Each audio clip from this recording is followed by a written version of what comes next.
You're listening to Scaling Up Services, where we speak with entrepreneurs, authors, business experts, and thought leaders to give you the knowledge and insights you need to scale your service-based business faster and easier. And now, here is your host, business coach Bruce Eckfeldt.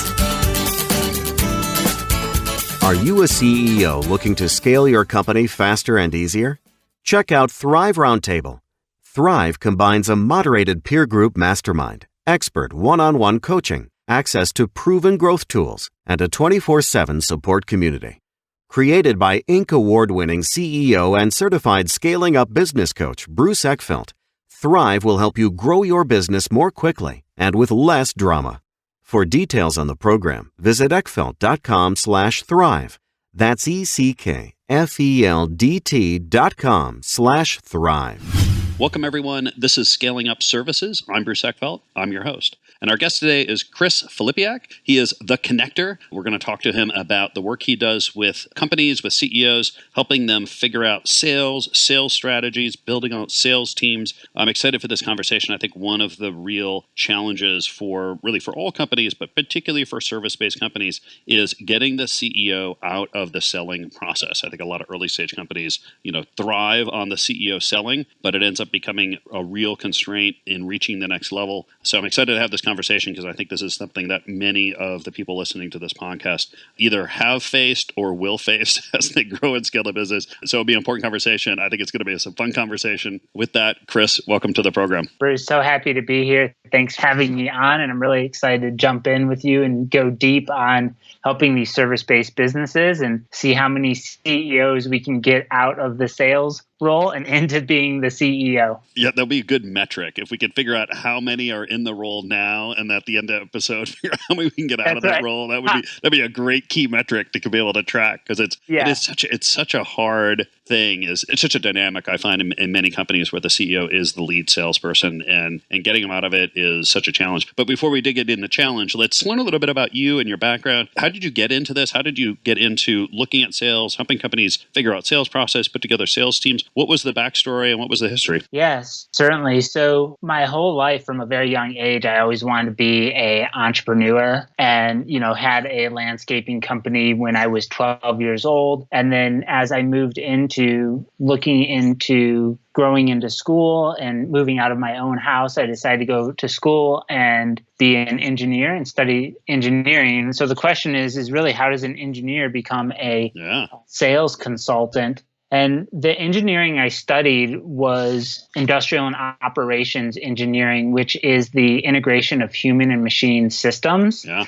And I had always wanted to do something customer facing. So I used an opportunity to go back to business school and pivot into studying entrepreneurship and starting some startup companies and working with some small businesses right out of school. And saw this problem again and again where either the CEO was being the number one salesperson and struggling, or they were working with a sales team that wasn't meeting expectations because the foundation and fundamentals weren't in place. And through my sales journey, there were some companies that I had a lot of sales success with, and there were other companies where I struggled. And so I started to think about this, and I recognized this as a real pain point in the market. And so I took my background of loving to help people and being willing to do sales work and my engineering background to really come up with a process and think about how do you transition the sales effort from the CEO to a sales team so that the team is successful in meeting the revenue expectations of the company. Yeah, I love that idea that, coming out of process engineering, this kind of intersection of people and machines and people and equipment and stuff, and applying that to sales, it's such a great kind of transfer of skills because I think so much of what needs to happen as you go from selling through the CEO to selling through a real professional sales organization is that idea of process and how do you make something that can feel very kind of intuitive, almost an art, and turn it into that fairly well-defined procedure around how do we go about the sales process, how do we define the stages, all those steps. So I think it's a really interesting kind of combination of your skills in the background and applying it to a pretty unique challenge in the business side. Tell me a little bit about your kind of how sales has kind of evolved for you, like what you've kind of learned and realized and, the epiphanies you've had about what sales means, who sells, who can sell, who can't sell. What has kind of evolved for you in terms of a sales philosophy over time? Yeah, I love that question. And there was a point in my life not too long ago where I would have to say that I wasn't very good at sales. And I had to really take a really hard look at what was going on. Was it an internal thing or was it the tools and the systems that I was using? And I think with the thoughts in your head and the mindset and your worldview and the paradigms that you bring into the selling relationship and the conversations you're having with other people are so important and really will determine if you are successful or not in a sales role. So one of the things that I really had to look at for myself personally is why was I getting on the phone with people? Was it to make a sale or was it really to help them? And if there was any emotional need that I was trying to get met through making a sale, whether it was needing someone's money, whether it was needing them to like me, whether I was trying to source my value from completing the sale, that doesn't work. And you're going to have a lot of resistance that comes up in your sales effort that's going to prevent you from asking for the money you want, really showing up to help the person. It's really where you're going to see it is you're just going to see it in your results. And that has been such a big shift and such a big awareness to me that I won't engage in help people with their sales process unless they're willing to look at the resistance that's going on with their thoughts. So that's been the biggest change for me. Yeah. And, just today, Bruce, I was working on some of my conversations and I was doing cold outreach actually right before we jumped on the podcast today because people really need help. And so I'm just showing up going, how can I help you right now? Yeah. How can we have a conversation? You don't even have to pay me. It's like, how can I help you right now? And if you bring that energy to your sales work, you're going to get a lot more conversations. You're going to help a lot more people. And as a result, your sales are going to go way up. Yeah. And for context, for folks listening to this, we're end of March here. We're recording this in I would love to say the middle of the COVID-19 crisis situation pandemic. Unfortunately, I think we're kind of in the beginning of it. We still have, ways to go before we reach the peak for a lot of folks in the country. And so it's a fascinating time to actually have this conversation around sales because, everyone is like, don't sell. Like no one should be selling right now. It's not the time to sell. And while I agree, this is not the time to be kind of overtly selling, asking for money, hard pitching products and services, I think it's actually the perfect time to sell in the sense of being helpful, building the relationships, finding out what needs are out there, where you can provide value and services.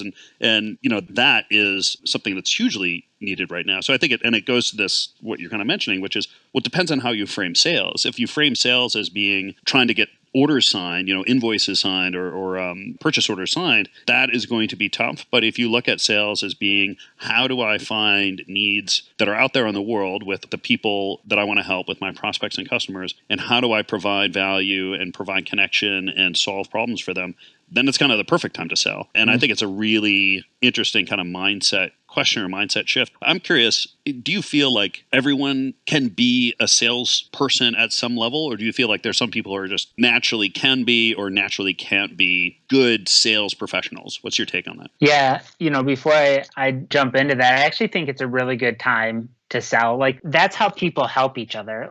Sales is just conversations with people and conversations about money. And all of those things are still occurring in our economy and people need a lot of help. And I actually think that what's so great about this time and what's so good about COVID-19 showing up is there's a lot of opportunity to really look at all the bullshit that we were bringing to our sales process that wasn't aligned with really helping people. Yeah. And so now that will not fly at all now. No one is going to stand for any of that. And it gives you an opportunity to really look at what are you doing, especially for small business owners and service-based companies. What are we really doing? How are we really helping people. The question about can anyone sell, it's a really interesting one because I talked to some very high level salespeople, VPs of business development that have a lot of fear come up around cold calling, have a lot of fear come up around talking to someone they've never met before, about calling existing clients. And the true answer to that is if you're going to be in business, it's imperative that you learn to sell. And what's so great about sales, and one of the reasons why I love it and why I lean so hard into it, is because it's very confronting. You know, there's nowhere to hide when you're selling, and you're going to have to look at really what's going on with you. And that was the journey that I've had to go on around why am I scared to get on the phone? Why am I afraid to ask for the value that I'm worth? How can I be in relationship and be present with the person that I'm talking to? So I think I think humans are naturally wired to help each other and serve each other. Like if you are wired to help and serve each other, then I think you can be in sales. I think there's a lot of old stories, and depending on where you grew up, around money that you have to look at. Otherwise, you won't be able to sell at the level that you need to. And I think, you know, when you're starting a business or you're in a sales role, there's such a huge opportunity there for internal growth and to really help a lot of people. So it depends if that's what you want. But I think the innate ability of humans to connect and serve each other is there within all of us. It's interesting. I find the challenges that come up for folks when I coach them and kind of the topic of sales comes up, or we're talking about sales strategy, the ones that come up are, or the people that I find having the most challenges around sales are the people that are really, really scared of selling, and then the people that have no fear in selling. Sure. And the people that are really scared, it's because, you know, they've got some kind of block. They've got you know, they're concerned about something. They've got some kind of mindset challenge that prevents them from kind of getting on the phone and having a conversation. The people that have no fear are so self-focused.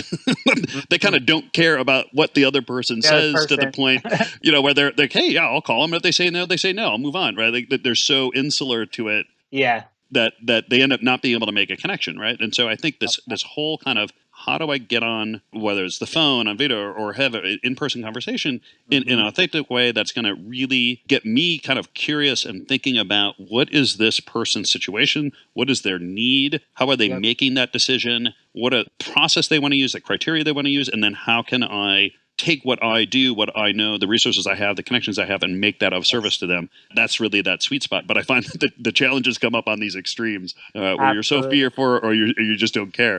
Yeah. I love that so much because you hide in both places. Yeah. Right.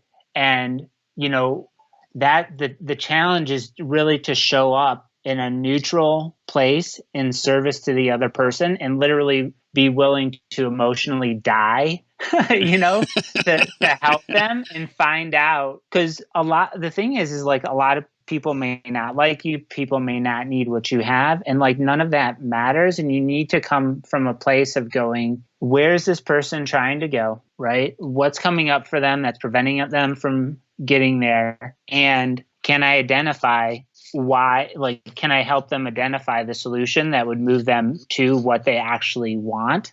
And am I the person or company to help them do that? And then if you can get those pieces in place, then you can have a really good conversation. But if you are, like you said, if you're fearful, you're thinking about you. If you have no concern about getting on the phone and it doesn't matter to you, you're thinking about you.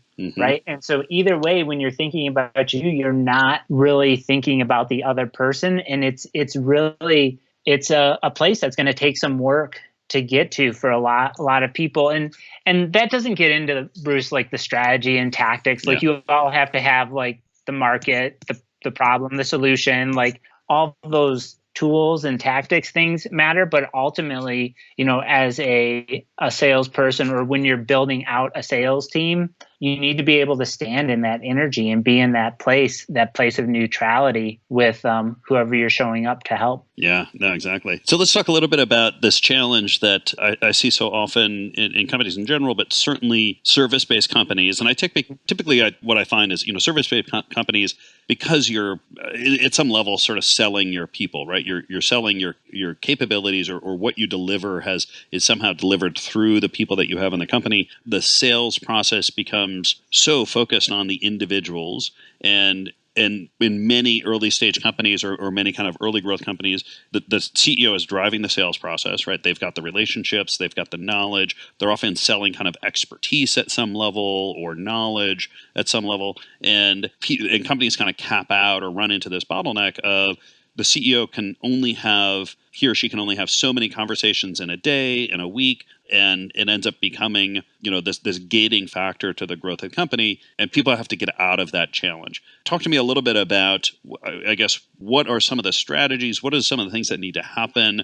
What are the things that sort of work or don't work as you kind of get CEOs out of the selling process? Why is that kind of a challenge, or what are some of the solutions that you start to look at as you work with companies around this? Yeah, so I think it's kind of a natural thing that happens where you have a business owner or a founder that has an idea, and either they start as a solopreneur or they start with a small leadership team, and because it's their idea and their company, they just kind of naturally end up as the number one salesperson for the company. It's not like a strategic decision, because I think if they really sat down and thought about it, it's not what they would decide. It kind of happens out of necessity, and they may have like a client from a previous job that they carry in, or some relationships and some close businesses based on their relationships that launch them into business, which is great when you're starting out, but it's not an intentional sales effort. Mm-hmm. And what happens with the CEO is they're doing a lot of their sales based on their personal energy, their personal charisma, their relationships. And it becomes a challenge as the company grows, not just because the CEO gets pulled in a lot of different directions and they don't have the time, as you indicated, to be the number one salesperson. So you see these spikes in cash flow and revenue because this CEO is not doing consistent sales work every single day. And there needs to be basically a transfer from people buying the CEO, which happens like people buy essentially the CEO to buying from the company as a whole, right? Yeah. And the CEO being part of that, but you're transferring to buying from the company. And often what happens is you'll bring in a sales team, right? And the CEO has not been working on the foundation and fundamentals of the sales organization. Yeah. Right. And so then they're like, well, just go sell. I was able to sell and do this. You figure it out. You figure it out. The sales team has no foundation, no enablement, no air cover, right? Yeah. And they don't have the same information and knowledge. And the company itself hasn't figured out how to do sales as a company. So that's why I think that happens. And, one thing I want to say, if the CEO really loves doing sales work, then I say, go on, do sales work, but bring someone else in to be the CEO. If that's I think you need to make a decision on whether you really want to be the CEO or really whether you want to be like the CRO or the VP of sales in that role. Mm-hmm. So because there's this challenge of transitioning from buying from the CEO to buying from the company and having someone else sell the company, that's a very different sales effort. And I think that there needs to be some foundation and some fundamentals put in place. And, in the work that I do, I think about the sales people, the sales strategy, and the sales technology, and making sure that those three aspects or those three pillars are really dialed in and there's the right components in there for any person to basically go out and do consistent sales work, identify people that they can help, and then move those people down the customer journey, right, into a relationship with the company in a very short amount of time. So that's my thoughts on that. Yeah, it's interesting. I think the one thing that I find is, or a strategy a lot of companies will initially take is, well, let's just replicate the CEO, right? We're going to find other kind of very senior people who have, good connections, who've got very good intuitive skills, and we're just going to find a couple more people like that, and we're going to, that's how we're going to expand our sales capacity and expand the company. And I think that typically that doesn't work. In the cases that it works, I think you end up with this kind of fiefdom partnership model where you've got a couple of senior folks, they've got kind of books of business, and then you get this kind of, well, how do we deliver against that? And you've got this whole kind of, organizational strategy, organizational design problem of, am I building, like mini companies inside the overall business that have almost their own P&L, they eat what they kill, they have their own capacity to deliver, or are you really looking at this as a process where I've got a team that's responsible for selling, a team that's responsible for client service, one for delivery, one for accounting, like you have a choice, I think, as a business to decide how you're going to design your organization. And ultimately, if you really want to grow and scale, particularly if you want to grow and scale at a high profit margin, like you really need to look at this strategically and understand, well, what is this process? How do we make a system out of this? How do we bring in, people of the right level and caliber and capability to do the work that needs to be done at each step, and not try to create these, kind of fiefdoms or partnership model kind of stuff. Tell me a little bit about where you start. So you mentioned the people, the strategy, the tech. What's the first sort of piece that you put in place, given those three kind of considerations? Yeah. So the first thing, the first thing you do as an engineer or as any companies, you need to assess what's currently going on, because the company is going to be doing certain things well. And when I talk about building these sales ready organizations, like the company is going to get up to a certain revenue level that the CEO is going to be able to sell up to, but then they're just going to plateau right there. So like they've already done some work and they're doing good for where they are, but you need to be looking forward on where you're trying to get to. So the first thing is to come in and do an assessment of the sales people, the sales strategy, and the sales technology, and just identify what is working well, what's missing, and where there's opportunities to improve, and then start to close those gaps, bring in the right, strategies, technologies. The big miss that I see, because I've done dozens of these assessments at this point, is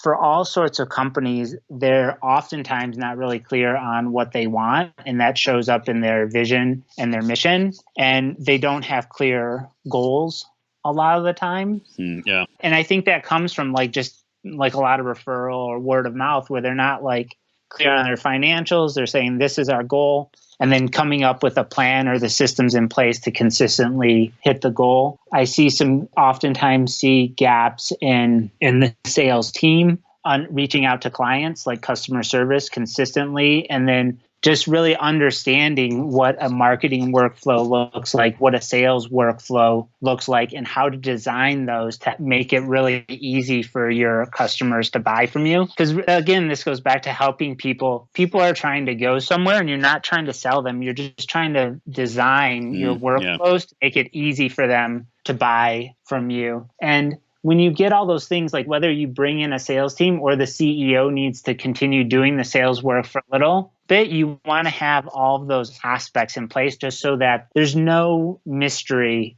in how to get new clients, how to increase revenue. You just go, these are the components I need to do sales every single day. This is my game plan. I am 100% clear on where I want to go. I know what the mission of the company is. I have the pieces, and then it's just you just turn it on and you run the factory, So, and of course there's some art to conversations like we've talked about, and you're dealing, you're working and having conversations with humans, but that's really how I start to approach that. It's assessing, identifying where things are working, what needs to be cleaned up, getting a plan in place to do that, implementing the plan, and then measuring, and as you go, making adjustments. Yeah. One of the things I often find that happens in that kind of transition, or as a company really kind of moves into growth mode, is I think early stage you end up with, there's a lot of what I call chasing money, right? Like they'll take on basically any project or any service, or they'll say yes to a lot of things because there's money behind it,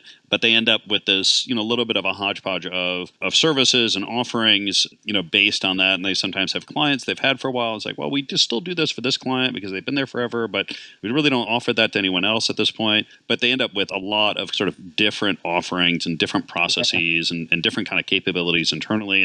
And one of the things I always say is that the faster you want to grow, the more you need to focus.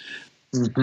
Tell me a little bit about how kind of strategic focus ends up playing into the sales process and helping or influencing how easy or quickly or effectively or efficiently you can run sales relative to a defined business strategy. Yeah, I think that happens because you're just not intentional about your sales effort. Like you don't know who you help and how you help them. And so you're just taking what comes to you instead of going out and finding really who you can serve at the highest level. So when you look at an overall business strategy, if the company has done a really good job identifying, its niche or its target audience, the pain points or the problems that they have, the outcomes that audience wants, and how you solve that for them, and then going out consistently and talking to that audience again and again and again, you will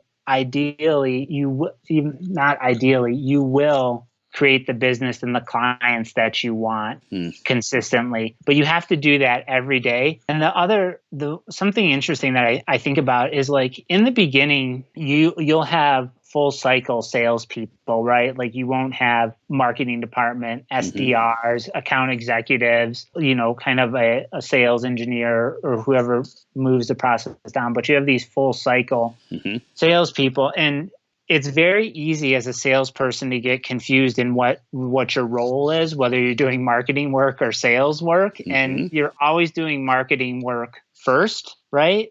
And you don't really start selling until you've identified that there's a need and there's fit. And then it's time to do sales work. So those type of things are how you take the business strategy and then you layer on a sales effort, a sales ready organization, and then you run that consistently, and that will get you that'll help you be clear and actually tell people no who aren't actually a good fit for you, and get you out of worrying about cash flow or feeling the need or the scarcity around having to just take what comes in the door, because you have a process and systems in place to, create revenue at will, basically. Yeah.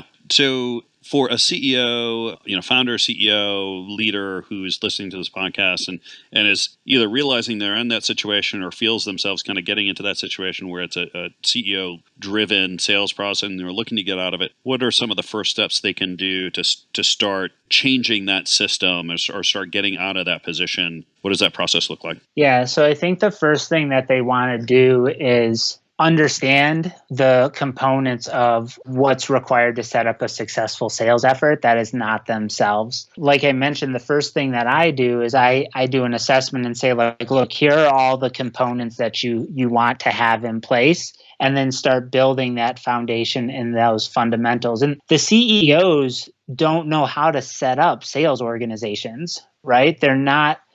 A lot of times, some may, but a lot of times they don't come from sales backgrounds. They're not sales engineers. They're not process engineers. They don't do all the technology. Maybe they've not had a lot of sales management experience. And so the first thing is to understand and start building, just like you would on your business strategy or your leadership team, to come up with a plan to start building out a sales organization. And you can use my framework or there's other people's frameworks, but it's getting that foundation built out and then start finding the salespeople to bring into that foundation, using that foundation yourself as the CEO, right? Build the foundation, start using it yourself as a CEO, and then start bringing salespeople into that foundation and into that sales organization that has all of the right fundamentals in place for them to be successful. So that's really, just like you're building out your operations or your HR or your finance or, those components, that's the way that I would do it. Understand what a successful sales organization needs to be, what the components in there are, start to build those out, start to run those yourself,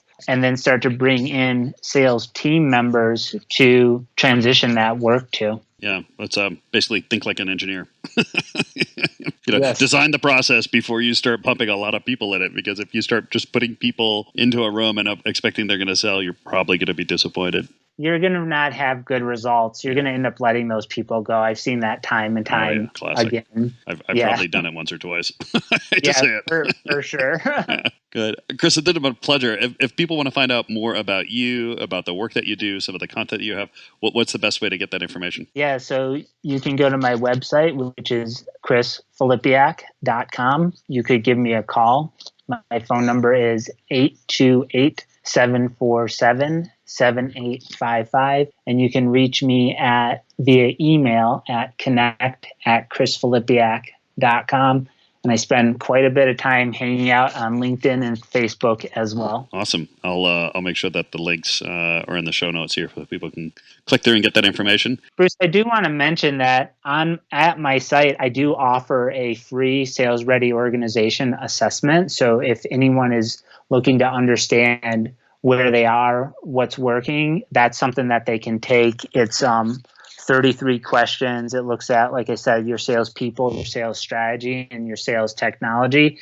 And, if your sales aren't where you want them to be, you're struggling as the CEO or the number one salesperson, or you're struggling with a sales team that isn't meeting your expectation, that's a great first step that just takes a few minutes of your time to do. Excellent. I'll put the link into the show notes for that as well so people can do that. Yeah, I find this is such a common problem in the growth process that if you don't solve it well, you'll end up kind of repeating the process, sometimes several times.